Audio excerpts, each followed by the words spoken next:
I want to work on the mural a little bit, so come join me on that. I'm waiting for Chris to get his phone because I want to learn a little bit about, let's see which book is the first one we're going to be doing.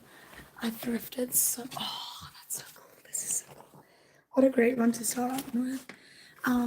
That's what we're going to be doing on this side from now on. Just need to find a little spot for you guys.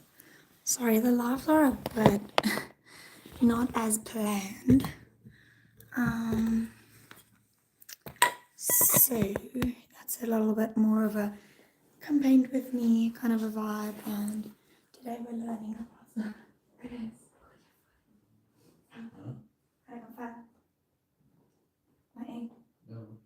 So let's see, shall we? This is a book we're going to be learning about or reading about today. Now, I don't know. These are very vintage books, so very cool, very cool. I don't like reading as much. I like learning, however. So I just ask ChatGPT to teach me about everything that the book basically talks about.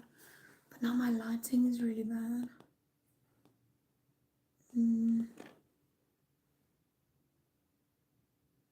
Yes.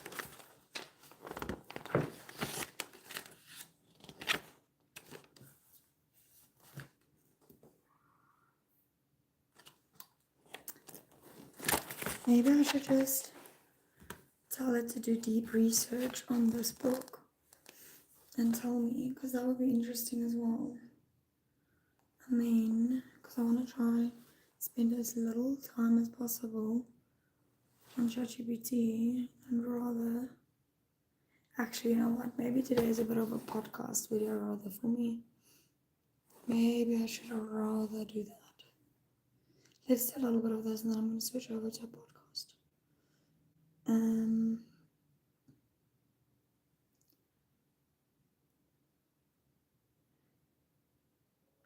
Okay. Let's see.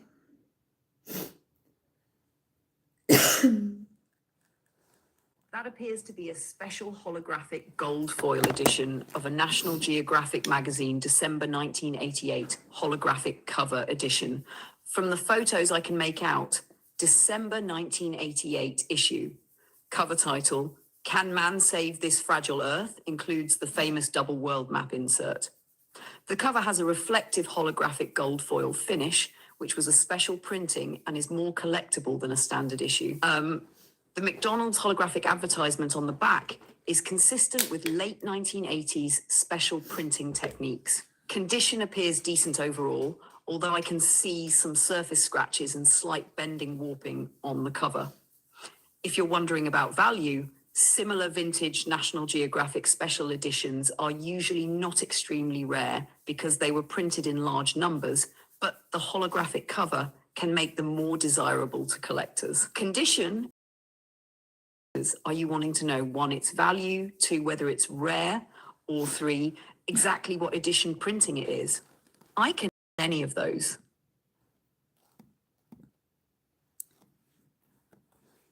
Well, no, actually, I want you to tell me what everything the book was about. Like, I want to read the book basically without having to read it.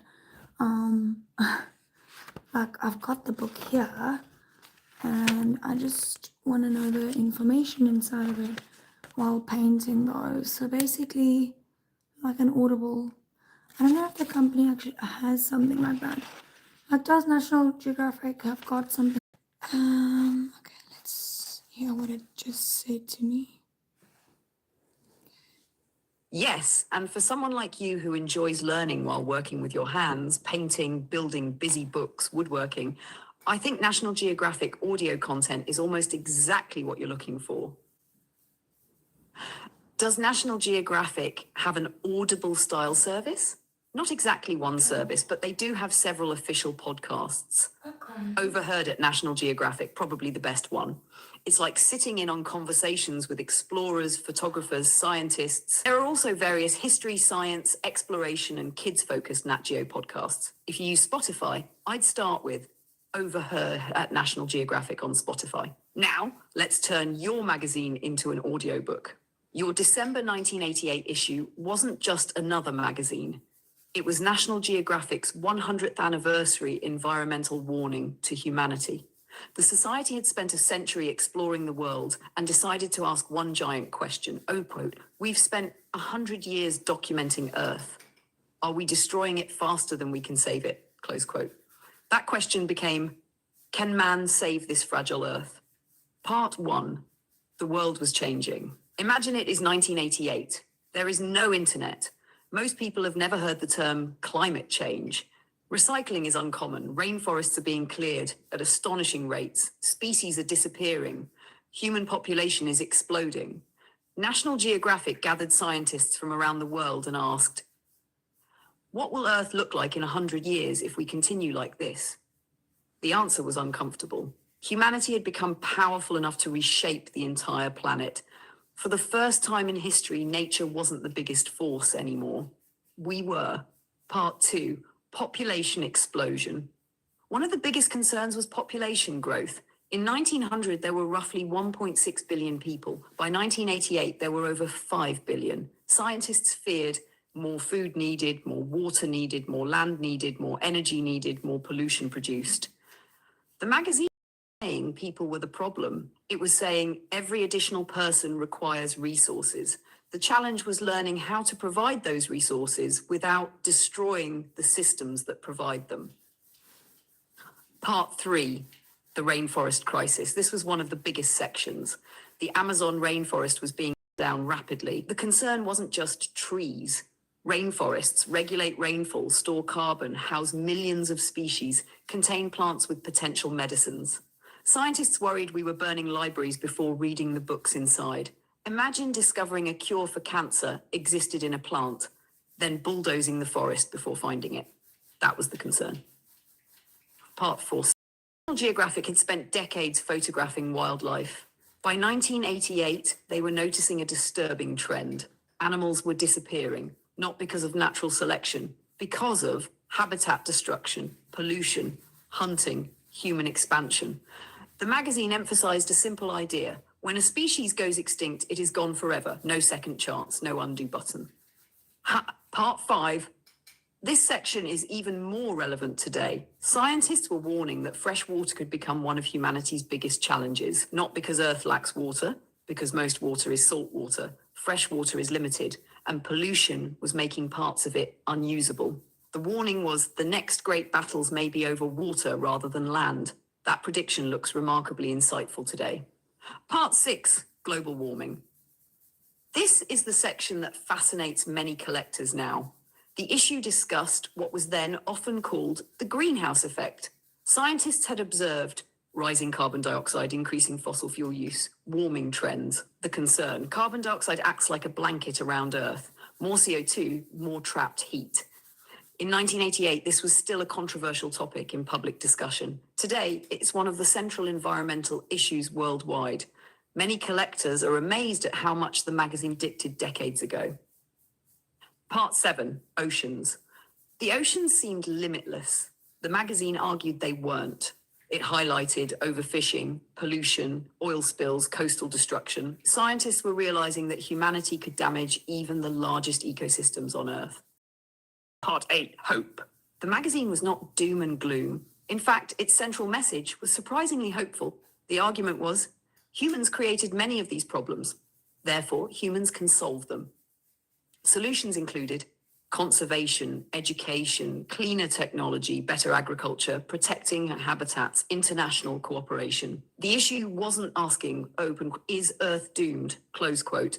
It was asking, open quote, will we choose to act? Close. The most interesting thing about this issue, what makes your magazine special, isn't the holographic cover.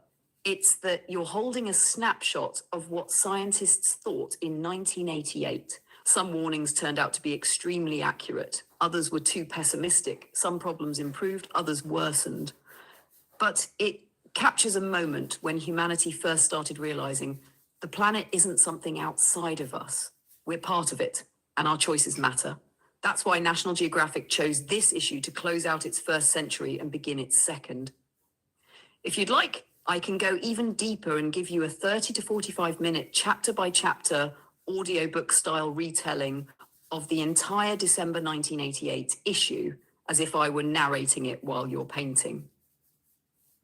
Is that legal though? Like, are we allowed to do that? I don't know.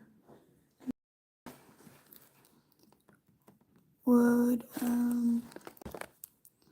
listening to this on a YouTube live be illegal of some sorts?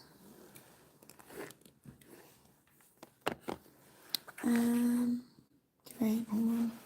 Let me listen to what it said.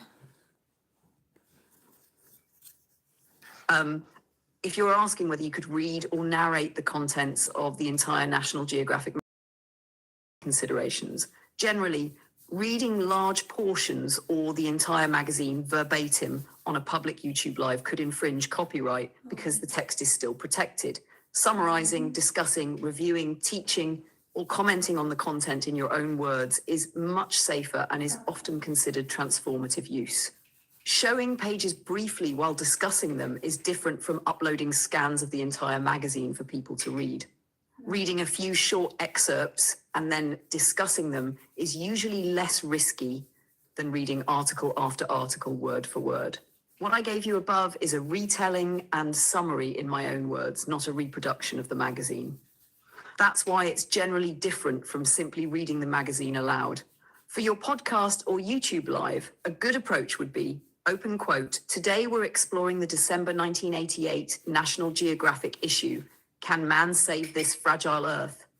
Here's what the authors were arguing and how those predictions compare to today." Close quote. Then spend the stream discussing the environmental predictions. Which predictions came true? Which didn't? Your own thoughts and biblical perspective on stewardship of creation. That kind of commentary adds your own analysis and is much less likely to create copyright issues than reading the magazine cover to cover. Ironically, many educational YouTube channels build entire videos around old magazines, books, and documentaries by explaining and analyzing them rather than reproducing them. If your idea is to do a live stream where you sit and paint while I help turn old National Geographic issues into audiobook style summaries and discussions, that's a much safer format than reading the original text word for word. Oh, beautiful. So that's what we'll be doing over here. We just created a new show. However, I do want to just marinate in what we are allowed and not allowed before I continue to go live, because I really don't want to be getting sued here. So I might just paint off camera for a bit. I really want to take you guys along, but I also want to use this time to learn, and I just want to do that safely for now until I understand what it meant better. So I'll see you guys again. Ciao, ciao.